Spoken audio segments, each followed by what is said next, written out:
Hi, Secretary Blinken, thank you very much. My name is Sarah Munoz. I am the Deputy World Editor for the Wall Street Journal, and I have two questions related to our wrongfully detained reporter, Evan Gershkovich.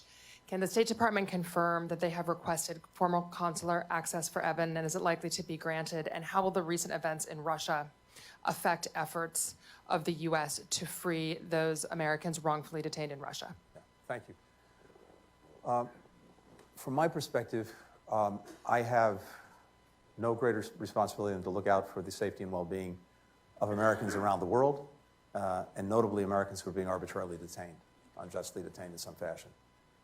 And Evan, of course, is front and center in that. So yes, we, of course, from day one, have sought consular access. We've had some initial access to him. That's been denied more recently. It's something we continue to look for virtually every day. At the same time, we are continuing to explore ways to bring him home, Paul Whelan as well, and many other Americans who are being detained in different parts of the world in an arbitrary fashion. We brought a lot of Americans home over the last 2.5 years, but more to be done, and Evan is front and center in our thinking.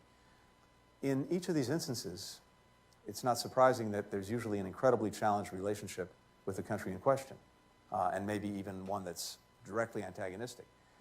That doesn't stop us from working separately and independently to try to bring people home. And as you've seen, we've had some success with that, even with countries where we're really at odds.